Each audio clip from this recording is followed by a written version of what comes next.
Alrighty, welcome to Tuesday Conversation with Friends. And today I have the pleasure of reconnecting with old friend from years ago again. And this is one of the benefits of doing this is this wonderful connection, seeing life has how life has come full circle. So Tania Solomon, so can you tell us a little bit about who you are? Well, I know you from being an opera singer, and yeah, it's been a lot of years that I've been singing opera. We used to sing together in different groups, and when you lived in Los Angeles, so I'm here in Los Angeles still. And I have sort of morphed into a voice teacher, which for some is a natural progression, and others definitely not. And I love it. I love it I in love a it different too. way than performing. It's yeah, right. It scratches a different itch. It does indeed. So yeah, and I'm a mom. I got two teenage boys who are rapidly becoming men, and yeah, and that's kind of what I do. I also have had some life experience under my belt. It's funny for me. It's kind of I almost say it in the same breath that I'm a cancer survivor and a black belt in taekwondo I love because that. I love yeah, it really it helped. that. Yes, and I know you also at one point started your own opera company, and your life That's true. has gone through not a straight path, but definitely a scenic route. And I'm an explorer for sure. yes, right. Yes, and I know you're kind of moving into a new phase in your life too, working on because you are inspiration to a lot of people. So it's a natural progression to go into motivational speaking and being an inspiration for others. So I would love to learn a little bit more about what happened in the past almost 20 years. And some of the things that happened a little bit more recently as well. And it's just wonderful to catch up. So where should we Yeah. start? Well, I mean, I think the elephant in the room is the breast cancer for sure. I mean, I think that was sort of how a lot of people were giving me that feedback of like, wow, I'm so inspired by your story. It was a funny thing because I was public about it with my friend group on Facebook, but I Right. wasn't public about it, right? And all of a sudden I would start running into people or people would send me Facebook messages or whatever, people I'd known forever, people I'd known for 20 years or more, and they would Here. say, Right. yeah, and they would say, "Oh, I'm such a fan. I'm really following your story." And I would think, Mhm. "Thanks." Yeah, thank you for celebrating my illness. It's like, Right. well, no, but I mean, it felt weird. It was a little like fanboy or fangirl, you know what I mean? And it was like, Right. but we know each other. Like I'm Right. just a person. So it was an interesting phenomenon that I hadn't really thought about. When the first time I had breast cancer was in 2010, and I had kept it very, very private. And there's a weird thing that happens when you keep a secret that it couples up with shame. Yes, it And does. breast cancer is nothing to be ashamed of. I didn't do anything to get it. I Right. was born with a set of genes, and my paternal grandmother had it at 40. I had it at 40. It was a definite, clear thing that I couldn't control. Like 2020. You know what I mean? Like there's no shame in all the stuff that we're going through because things happen. Things Right. just happen. So having had that experience and then kind of gradually kind of coming out about it, I thought, this time I'm doing it different. I am not You sure going to. have. Yeah, I went the opposite direction, and I'm so glad I did because you never know where support's going to come from. Hmm. And there were people that came at me obliquely that I knew, was Right. acquainted with and friendly with and whatever, Mhm. who stepped up and became like main supports for me. And Wow. those relationships have developed as a result of that amazing connection as Beautiful. I was going through this kind of adversity. Mm. So, I don't know. Everybody's different and everybody handles it in their own way, and there's no right or wrong way. You just get through it the best way that you can. I think at different stages of life, we have a different set of coping mechanism that's appropriate for that age, for that time. And can Sure. we talk a little bit about maybe the first time around that whole concept of shame? And because, like Brene Brown is known for, daring greatly, dealing with the whole concept of shame, because I think it's something that's very prevalent in the society. And Hmm. because your experience is unique, because you have a true comparison of 10 years, 9 years prior, where you're dealing with a lot of shame.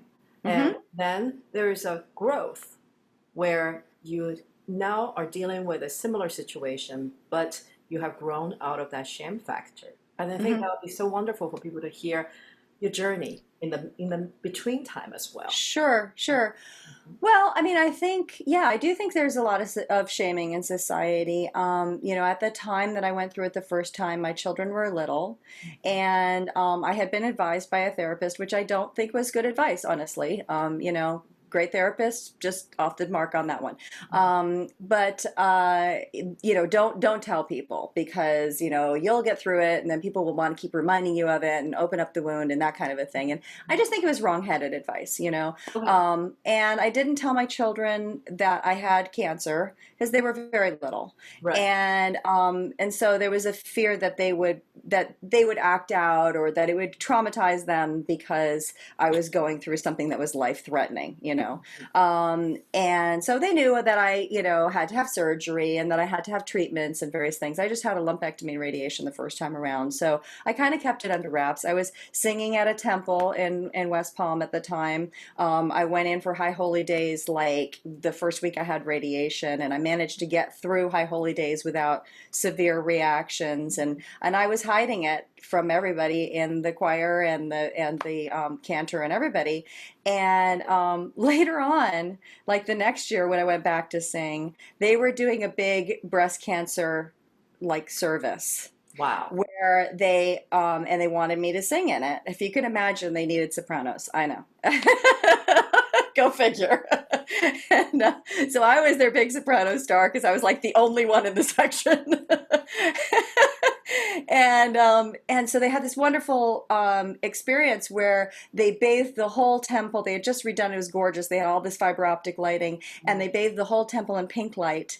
And they did this. It was just this support service for everybody. And I'm not Jewish, and it still was like Hey, but amazing. still, right? And so I brought my kids and they handed out tambourines, and it was this wonderful, joyous experience. And that was kind of when I came out to my kids. And there were other women in the choir, and they were like, "Why didn't you tell us? We are all about Susan G. Komen and blah, blah, blah." And I was like, well, I didn't want to seem unprofessional. I didn't want to seem like I didn't want to lose the job, like, "Oh, you can't do this." And like, it's like, yes, I can. I didn't want to have that conversation. So my kids, like when they think about, like for the years when they thought about breast cancer, they thought about like all this pink candy and cookies. This Oh, amazing musical experience. It was like this it's like positive Christmas in thing. pink, right? Right? They were so excited. And they were like the only kids there, so they loaded up my children with so much sugar. They like needed, a Sherpa to like carry these candies home. So it was this very strange kind of experience, but really positive. And that may have been part of what changed my idea about like, why am I not open about this? Well, I never thought I would get it again. Right, of course. It was stage one. They got it all with the lumpectomy. I went through 6 weeks of radiation. They were like, Psh, you're golden. You're not dying of breast cancer. Don't worry about it. Obviously went through my screenings and all the rest of it. I mean, once you're a cancer patient, you always are. But and then it came back. And it was terrifying. I mean, it was really like, I mean, the thing about having cancer, breast cancer, or any kind of cancer that can kill you is that you really do face your mortality. And it's right in that span of time when you're waiting for the results to see how bad it is when your mind just goes, berserk. And the second time around was definitely worse because I thought, oh my God, that's it. It's come back to get me. I mean, this is it. It was the same breast. It was a recurrence. And it was a more complicated situation this time, and I needed a lot more treatment. I was wham bam thank you ma'am in 2010, Right.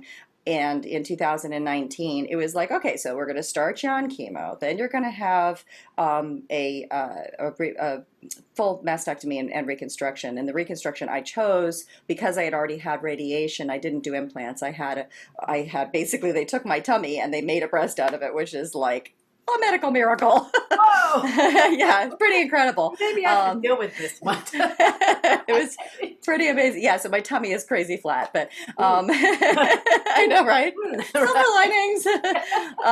And then they discovered that there was, in addition to the tumor, there was a whole other population of cancer that they hadn't treated. So then I had to go back in. That was a real shock. That was, because you're kind of like running for the finish line. And you're like, Right. I'm going to make it. It's going to be great. Almost done. And then they're like, nope, you're going in for more chemo and radiation. I remember seeing your post when you needed to go back because it looked like you were celebrating. It was done and you survived and life Yeah. resumes. And then Rearview you had to mirror. go back. Right, but I Yeah. remember then you had to go back for a series of treatments. Yes. And That was hard. It was really yeah, hard. My hair was just coming back, and so I was going bald again. And I said to my younger son is the one who's real artsy, and I said, you know what, I want a henna crown. I want you to do a henna crown for me. So because the first time I just went bald. I did not want to wear wigs. I thought I did, and they were uncomfortable, and I was just like, screw it. This is what I'm going through. This just is, and again, that shame factor. It was just like, why would I hide under a wig? Again, it's not a judgment on anybody who chooses to, no. sometimes you just want to feel normal. Like you just You desperately want to want be to able not to feel get like a out of cancer kid. bed, go on with your day. Right. And for me, that was bald.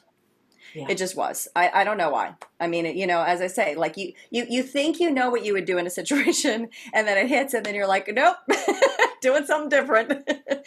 So I went bald, and then I got my hair back, and then I went bald again, and both times I shaved a little mohawk for a moment, a little mohawk for a day, because why not? I'm not going to do it any other time.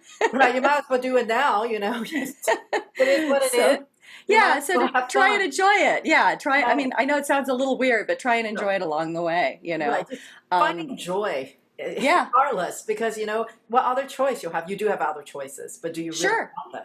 Right? No, I mean that was it. Is it's like I just it's like the old adage, we can do this the easy way or we can do this the hard way. And for me, the hard way would have been to mope around and be really blue and Right. really I literally never asked why me. And again, this is not a judgment on anybody who sits there and says, why me? Right. It's a natural thing to say. It surprised me that I didn't. The question didn't make any sense to me. It was literally like, why not me? And it doesn't have anything that helps you to move forward in that element. I Exactly. understand the tendency to think about it and asking it, but the question in itself doesn't help you to move forward because there is no answer that could be satisfactory. Right? Exactly. I tend to work from a place of like, what will serve you in this situation? Mhm. It's like, are you entitled to your feelings? Yes, 1,000%. Of course, you're entitled to your feelings. And I had feelings. I had blue days, and it's not like I didn't cry and journal and complain or whatever. I try not to do it a lot because it really does kind of drag you down. Yeah. And I would catch myself and I would go, that's just going to put me in a worse mood. I don't need to like go through that. So it's Well, not yeah. it's a Goldilocks zone between being in denial and then just like giving into the thing. And it's like, Right. okay, what's going to propel me forward? I mean, the second Right. rounds of chemo, I was much sicker, much more nauseous. I had to take a lot more drugs to combat the nausea. But Mhm. I literally was like, you know what? I can be here in my pajamas for, the next 2 months, or I can just, be out in the world doing things. So we went to Shakespeare in the Park, and we went to the Getty, and we went, we did stuff, went on hikes Thank and God it was 2019, not 2020. right. Whoa. Ooh. It's interesting because what I'm hearing is there's a difference between processing and rumination. Yes, that's a perfect, succinct way to put it. Right, because you processed you weren't not you took the time to process, but once the feelings have been processed and it begins to pass through you, Hmm. you're not in denial. You experience them fully. You let it Exactly. pass through you and keep flowing, and you move Sometimes I think through about it. it. Right, Yeah, sometimes I think about it like a mud puddle, right? Like you're walking along and you see this like big, gushy, wet, gross mud puddle, right? And it makes sense that you see it, you observe it, maybe you even stepped in it and that's how you noticed it. And right, you look at your buddy's shoe and you go, dang it. And then you step aside and you walk around and you go, wow, that's a really big mud puddle, right? But you don't jump into the mud puddle and mire around in it like a little piggy. no, that's not quite your life. So now you're a pig. Now you're a Yeah. frog. Don't get in the puddle and stay there. You're not a pig, not in this lifetime. Right? Exactly. And and it's like the things that seem like common sense, when you take the emotion out of it, suddenly, like, we all kind of go into this turmoil, this sort of panic response. I feel like it's almost an animal thing, right? Like, like you get into this fear mode, and then you can't really kind of think straight. And it's like you have to find a way to sort of be detached and observe your emotions almost as though you're a little bit outside them, not get sucked into the vortex. Now, you feel free to say no, but I was wondering if you would be willing to share a specific moment when you felt what you just described and how you got out of it. Yeah, I'm trying to remember. I mean, I'm one of these people who I often have to remind myself to go back Hmm. because I'm always going Always moving forward. forward, right? Yeah, and going back is important too because then you can see how far you've come. So, like, I always tell my students this, like, it's really, really important. Um, I think, in the beginning when I was waiting to start treatment and I was sorting out my doctors and all that sort of thing, um, I was really, really terrified.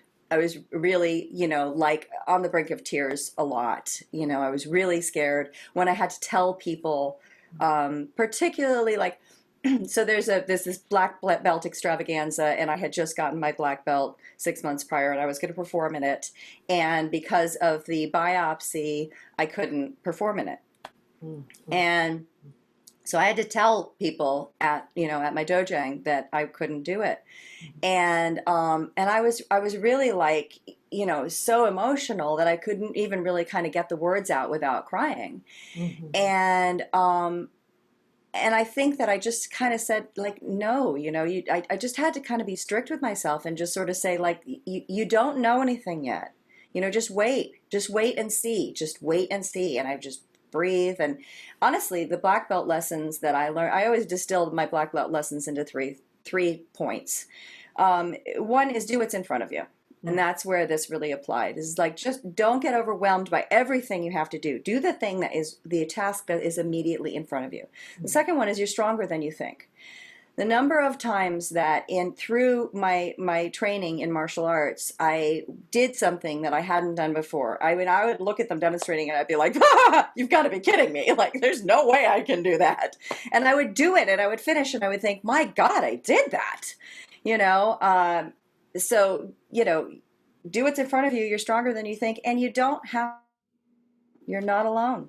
Right. And I think that's a really important one. You have community into you. And so people started immediately just showering me with support and love. And, we have this weird idea as Americans that we have to be independent, and it's Right. like, Mm-hmm. there's a difference between independent and interdependent. You can Right. be Yes. you can be an individual and you can stand on your own 2 feet and you can be strong and still lean a little, Mm-hmm. and sometimes we all need that, I you think know. so. And it's interesting because the word survivor usually is used and linked to people who have survived an illness like this. Hmm. But for some reason, I don't relate that word to you because I don't feel like you have survived. I feel like you've lived. It's much more of a alive process. It's Hmm. not just I'm trying to survive, but you actually chose to live more. And by That's a that, fair point. yeah, by that living more, Hmm. somehow everything else just kind of work itself out in the process of just doing what's in front of you and really live. And versus kind of thinking, oh, I'm trying to survive this, and what do I need to do? Only it's more than that for you. That's what it sounds like to me. And Yeah, it's an yeah, interesting observation. I mean, I think that kind of comes from a mentality that I have, like, a lot of people chafe at the idea that everything happens for a reason. I don't know. I don't know if I would agree 100% with that. I don't know. I think we have to be dead first to find out. So I'm Right? not there yet. We're never gonna know, right? But I do think that I look at life as a series of lessons. I Right, I try to cherry pick something out of the experience that will serve me. You right. know, it's really, it's all about, it's kind of like the adage about, I mean, it's tough these days. A lot of couples are fighting and that sort of thing. And it's like, would you rather be right or would you rather be happy? Right? It's kind of the same, it's a parallel mentality of, like, would you rather be miserable or would you rather learn something? And so we make choices. Life is full of choices, even in the face of something we freaking did not choose. you You know, know? And we like to think we get to choose everything that happens in our life. Somehow we're responsible for it. But I really don't think that's the entire truth. I think, there's a lot we can do about it. But things happen in life and they just happen. And are you going to live through it or are you going to mope through it? Right, right. And I mean, I like to think of it as like a card game, right? So you can't control the cards that are dealt to you. Mm-hmm. Sometimes you get a great hand. Sometimes, as we say in my family, you get a hand like a foot, and you get these cards, but then you choose how to play them. Right. You can bluff, you could fold, you can, play out the hand, you can turn in cards and I'm thinking of 5-card draw. But you can choose how to play that hand. And that's where these skills come in. That's where coping comes in. That's where processing comes in. That's where resilience, growth, all of those things come in. It's like I was just writing a thing that I'm going to post on a blog about the idea that a tree is either growing or dying, right? And I think we're like that. I really do. I think that we have to keep growing in some way. It's everyone's choice as to what they do, but becoming conscious of those choices is really important. It's something I do with my students, right? They sing something that like they've heard Christina Aguilera sing that way, and so they sing it that way because it's in their ear because they heard it that way, right? Mm-hmm. Or they sing a note a certain way because it's the only way they can get it out. Right. Right. So it's like that's what technique gives you. This is about technique, honestly. I mean, it's a technique for living. Right. Right. And I always say, put all the tools in your toolbox and then you choose which one you use. Make a paint box. You choose the colors. Make a decision as a sentient being about how you want to be. How you want to be in a song, how you want to be in a relationship, how you want to be in life, whatever. How you want to be in your body. We get these choices. Right. And I want to talk about one more thing before we have to say goodbye. That is something we chatted about this a little bit before we started about a person's process, whether it's outside in or inside out. And both are valid and they often one leads to another. And this time around, you have chosen to share with people via Facebook. And for instance, somebody like me, we met years ago, and Facebook's been wonderful in the sense that we can we can keep track of each other. Exactly. And but you wouldn't have picked up the phone and say, "Hey Shirley, you know what? I haven't seen you for 20 years. I hope you're doing well. I have breast cancer." Right? Not likely. Right. But who would want that call anyway? You'd be surprised. A person could be so codependent that like, call me when you're sick because I need to be needed. Right? I suppose too. Yeah, I suppose that's true. Yeah. But that choice to share, because it's a deliberate choice, and it was something that was specific, and it did something for you in your process of healing, in your process of getting through the living part of this process. Would you share with us? Absolutely. And I'm glad you brought us back to that point because I think it is a really salient point. I've heard this term external processor. And I think that processing my cancer the first time internally, part of the reason it didn't sit well is because it doesn't mesh with who I am. Right, and my essential being, and so I think that's really important that it be a very individual thing for everyone, not just cancer, but anything that you're going through. That you like the Temple of Delphi, like know thyself, right, and to thine own self be true. I think that we all have to go through this process also of knowing ourselves, knowing what's going to be good, knowing what's not going to be good. I call it being the architect of your own happiness. It's like know that wall should go, but that's load bearing. Really, right? The architect of your own happiness. Yeah, I've always told that to my children. It's like, because you go towards the thing that feeds you and away from the thing that drains you. And so in this case, I think that, putting it out there and having it come back to me, at these different, as I call them, oblique angles, right? Where, you're putting it out this way, and then it comes back from another person because they're kind of processing it and giving it back to you. You kind of hear it in a different way. It's an interesting sort of sounding board with a lot of different angles. Exactly. And so sometimes it gives you a new perspective on the thing you literally just said. So it's kind of as I say, not for everybody. I'm an extrovert. I'm an external processor. I'm an intense person with a lot of emotion, as we were talking about before. We're opera singers. I don't know why you'll be that way. Operatic sopranos. I don't know why you'll be intense and emotional. It didn't seem like Right. it. It's interesting. I remember you from years ago. It was in a master's class. In a master class, you sang "Una voce poco fa" in the soprano Ah, key, and yes. you wore a beautiful red dress, and it was like kind of like the cushions behind you, the maroon kind of red, Uh-huh. and it's Uh-huh. just beautiful. You were just stunning, and I think it was with Bill Vendice, and I remember he Oh, said, I remember this math class. Yeah, this master "Yeah," class. Yeah. and he asked you, "Why would you sing this aria in the soprano key?" And I think most of people would have kind of go, why are you asking? Maybe I shouldn't say anything. You say, well, because I got a high note, so I think I would just sing it so I can get to sing the high notes. And I loved that because, it's like, okay, I'm That's so going to stand funny. up for what I really believe. This is why I'm doing it. Do you have a problem with it? And he did. Yes, well. But it didn't matter at the end, because 20 years later, if you want to sing Una voce poca fa in the tenor key, Right? Sing it and speak it all. Yeah, no, that's interesting. It's so funny. I love comparing memories with people. I got together with my cousin, and we had totally different experiences of the same thing. And it right? is that thing. It's that perspective, right? Hmm. Where we all have a different perspective, and when we share them, it can be very enriching. And that personality, I think, is showed at a very early time because fast forwarding, it's Mhm. kind of a similar. It's the same woman on the inside. Mm. That you know what? I think I sounded really good on this. I'm good. See?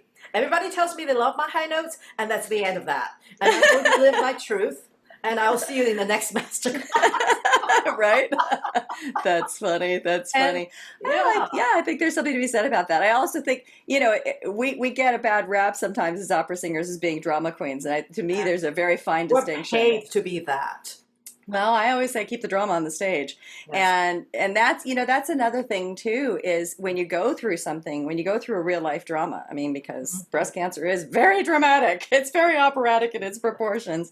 It's important not to, again, sort of get caught up in that vortex, that drama Right. vortex, Right. right? Of it being Right. like, oh, it's so dramatic. Oh, it's so dramatic. Because then it's almost stepping aside of what the point is, It you almost know? becomes drama's purpose is to be bigger than life. Can we Mhm. really afford to let something like this to become bigger than life? Can we bear it? Yeah, it's already bigger than life. Yeah, yeah. I Right. mean, but life is like that, right? Sometimes it's stranger than fiction. Sometimes you're just like, wow, how did that all happen in one year? Exactly, exactly. Well, Tanya, it's always so fun to catch up with people, and I feel like we can talk forever. And I'm sure we can do two, three more episodes and not be done. And but maybe we can plan on that. And Yeah. because I think people seem to be enjoying those conversations because it's personal. It's something that's unexpected sometimes for people, and it's personal. And I think the fact that most of the people I'm catching up in a different context and Hmm. new stories, new perspectives come out, and I'm enjoying it so much. I'm enjoying you so much, Well, and thank you so much for inviting me. It really was fun. It's great to yes, see you, and likewise. you haven't changed a bit. It's called filter.